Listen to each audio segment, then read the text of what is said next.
Okay, hey everybody, welcome back for another Microsoft 2020 video. We're back. It's been almost a year. In that time, I've moved from one state to another, and based on that, buying a new house, doing some work on the house, I just haven't had time to get on the flight simulator, and not to mention the flight simulator hasn't even been set up. As many of you know, it takes quite a bit of effort to put something together that requires as much hardware and software to all play nicely together as a flight simulator does. So it was just a big project that I put on the shelf and said I don't have the bandwidth to do this right now. So now I decided over the last few weeks that now was a good time to, based on where hardware is, so I'm a Ryzen fan, and based on the Ryzen 7000 series processors that have been on the market now for a year, prices have really started to come down, so much so that it made it worth it for me to pull the trigger on one. Not to mention, I figured I should offload my old system, 5900X and 3080.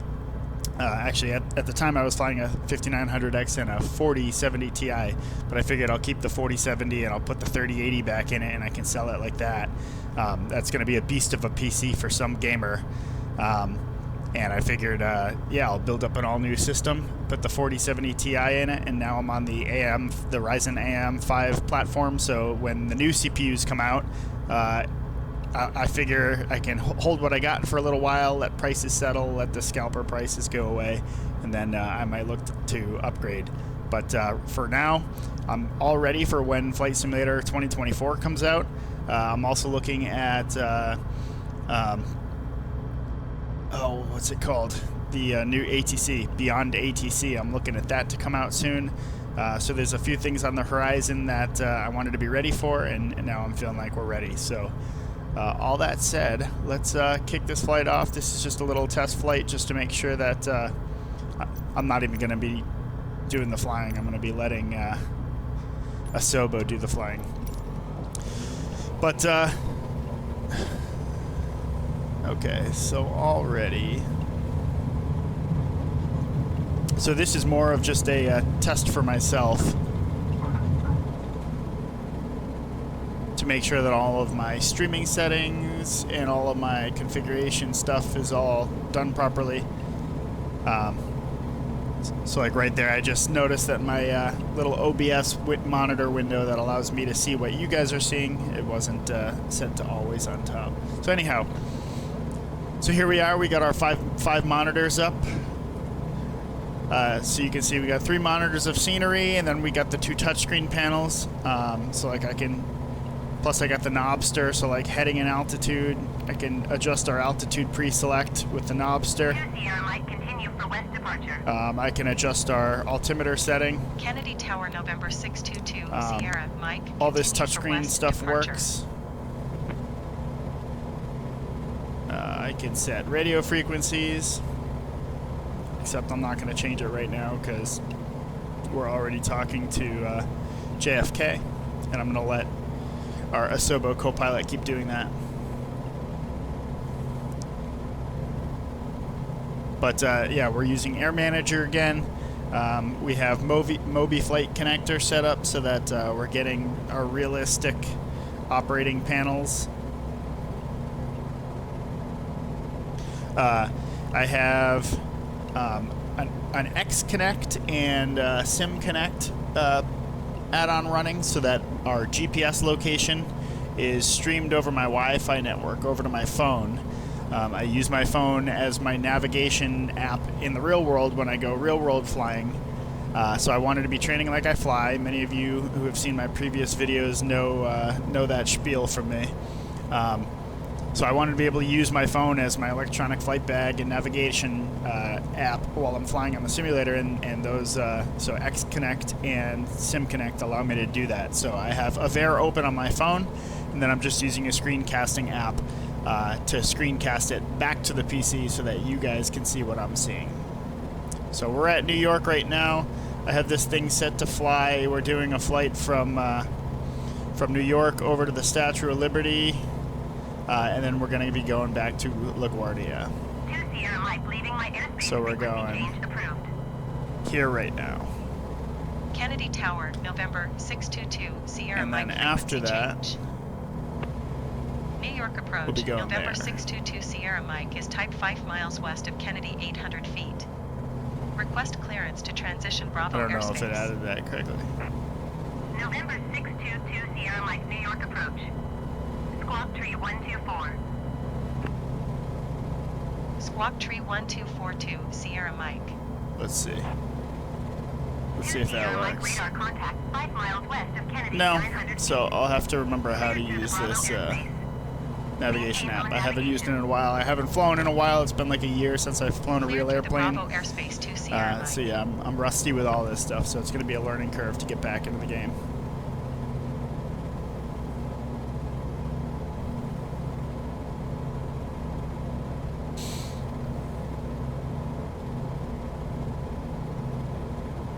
So I also have this scene set up so that, so right now, because I didn't break everything out because I'm just doing a test trial here, but normally you'd be able to see my joystick here and my flight controls here, or if I'm flying the helicopters, you can see my joystick here and my collective here, and of course you can see my foot pedals. I'll have to get some lighting going under the desk like I used to have, that way you can see that. Another scene that I have set up that I figured you guys might be interested in is a performance screen. So here you're able to see process Lasso on the top of the screen, so you can see that all of my cores on CCU1 are set to background tasks, and then I have Flight Simulator set to, honestly I don't remember right now, I have it set to all of them. So I'm using the BIOS settings because I set the BIOS to prefers cache. So rather than just telling Microsoft Flight Simulator use CCU 0 cores 1 through 12, or I guess I'm talking threads, it would be cores 1 through 6. Rather than just telling it to do that, because it's DirectX 12 and it might like a little bit more multi-threading than DirectX 11, I figured I'll set the BIOS to prefers cache. I'll put all of the background tasks on CCU1, which is cores 6 through 11, and then I will let Microsoft Flight Simulator have whatever it wants, you know, CCU 0 or CCU1 cores 0 through 11, and it can decide to do what it wants to do. I can continue to do a little bit of testing there to see if it works better like that, or if it works better with the simulator set actually to CCU 0. But we'll have to see. You can see in the top left-hand corner of the screen my FPS. So that's with frame generation on. I guess I could pause and do a quick view of my graphic settings. Oh, I'm using DLSS. Let's turn that off, actually. Let's go TAA, DLSS frame generation on, and then I'm in DirectX 12, and then everything's set to Ultra with normal LOD settings. I don't think taking off DLSS is going to do anything because we're CPU limited, so I don't think we were using DLSS anyways. So yeah, so top left-hand corner of the screen, you see my frames based on the frame generation. So if you cut that in half, that's going to be our true frame rate that the computer is rendering. Now you see, you know, so it's like 67, 60, so that would be 30 FPS. If we were to drop down into the city, like real between the buildings, it would drop a little bit lower than that. We are in an aftermarket aircraft, so the scenery inside of the aircraft is a little higher than standard. So that's resulting in a little bit of a hit to the frame rate. And then, of course, the fact that we're running 5 monitors, we have 4 webcams going. That's how you guys are. Is this still working? Did I close out of Process Lasso? Okay.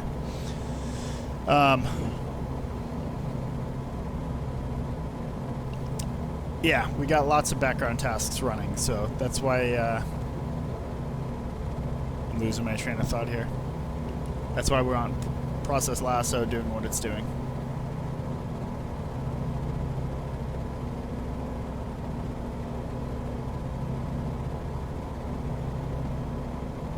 So I told this thing to fly to the Statue of Liberty, and then I told it to fly to JFK, so I'm not entirely sure where it's going right now. It seems to me like it's quite a ways off of the flight plan. I don't know what's going on. When I tell the... I feel like it keeps doing this to me. The autopilot doesn't... the autopilot doesn't follow the flight plan? What the hell's the point? I don't know what that does.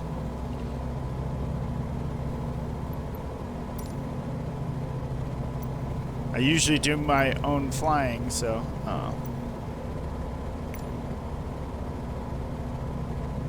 yeah, I don't know. I'm not going to mess with it. Whatever. We're going... oh, there it goes. And it's going to turn left, because that makes a whole lot of sense. I think Asobo needs to work on its AI piloting.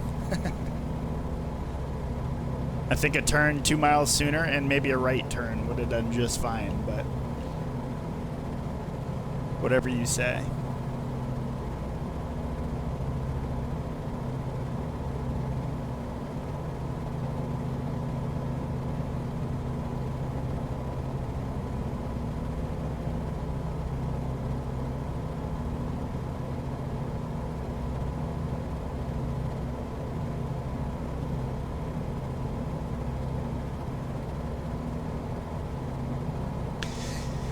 Yeah, so all in all, I'm happy with how things are running. I kind of expected, so I watched a bunch of benchmarks online about frame rates with the 7800X 3D and the 7900X 3D and the 7950X 3D, and I was generally seeing 40 to 50 frames in like a Cessna 172 over New York City. So I figured if that's that's at 4K.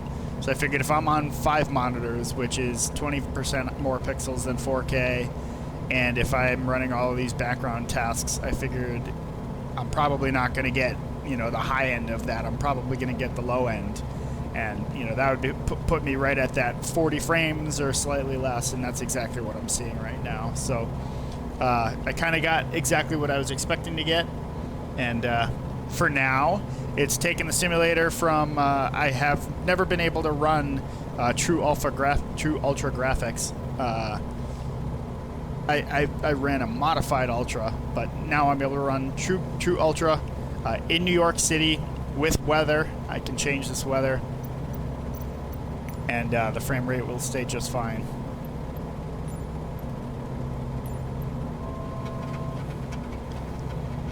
And yeah, the sim just takes whatever I throw at it now. So that's, you know, that's what I've been chasing for years. Is I want a sim that I can fly, I can do anything in the sim, and it's going to be able to run just fine without me having to go in and tweak things. I'm planning on installing the Auto LOD, and I think there's an Auto FPS application as well. I don't know about the Auto FPS, but Auto LODs, that's something I'm definitely going to install. I just haven't yet because I wanted to get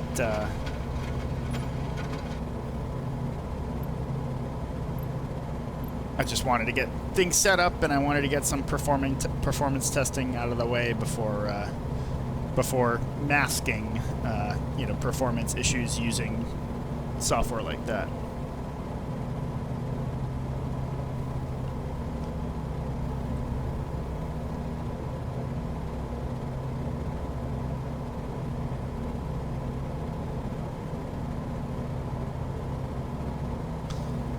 I don't remember what runway we told it we're going to use. It's all right.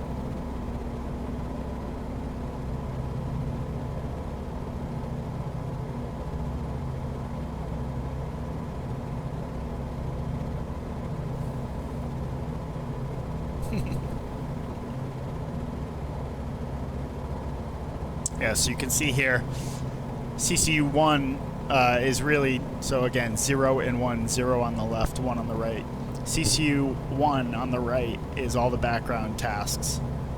Maybe there's a little bit of Microsoft Flight Simulator work going on over there, but for the most part, that's the background tasks. Again, that's Asobo running the video recording.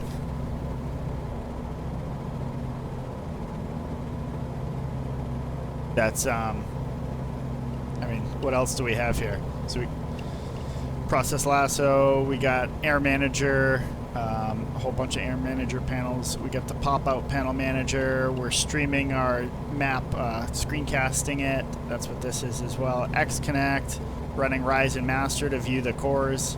OpenTrack, head tracking, voice meter banana. That's something that's supporting my streaming as well.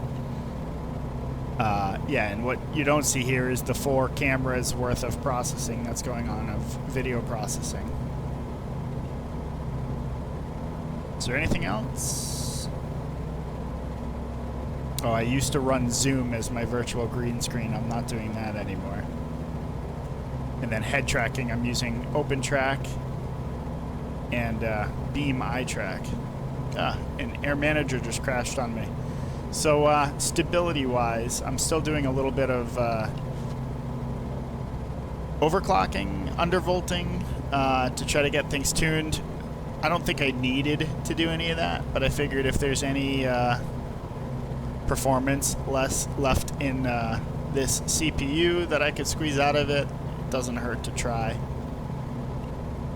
So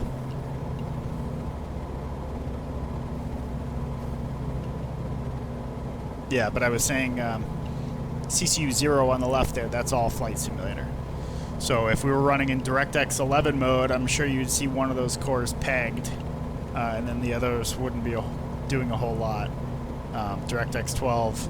So I would have to go back and test that. I haven't looked at this at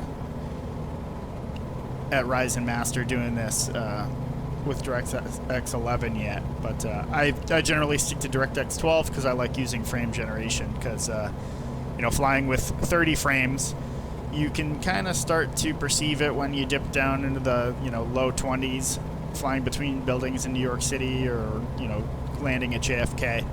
But with frame generation on, you perceive it a little bit less.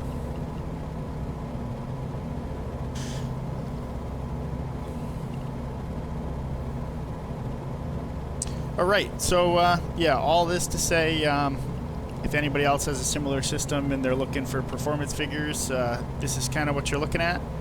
With frame generation, you're 50 to 60 frames.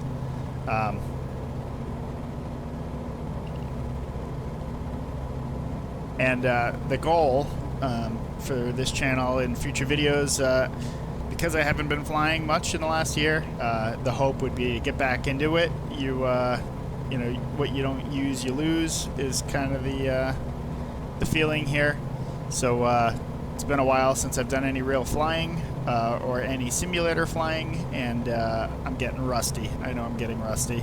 Spent a whole bunch of time and money going and getting my PPL a couple years ago, and the last thing I want to do is get rusty and lose all of that information. So time to start using the simulator for what I bought it for, and start flying it. So I looked at the Flight Sim Academy, FS Academy. I looked at those courses. I had pulled the trigger on one of them, I think the IFR course, a couple years ago, but never had the time to fly any of the lessons there. But it's been sitting there ready for me to use it, and I figured, you know what?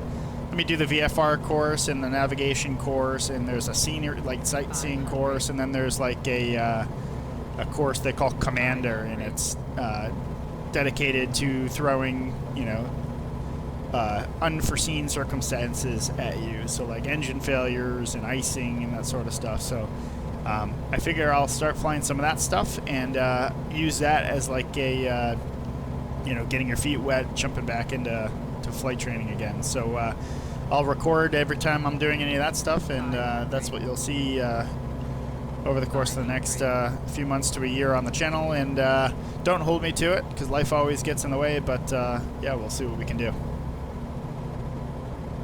500. Curious to see, is this airplane gonna land, or is it just gonna overfly? I haven't heard it talk to ATC. Am I just not paying attention?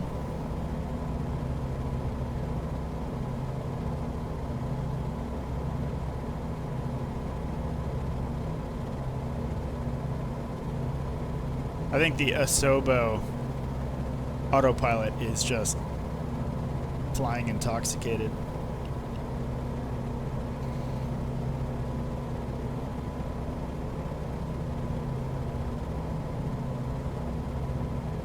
I have no idea where this thing's going.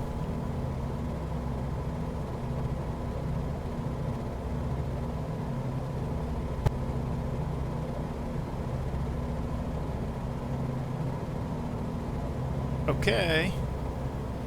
See ya.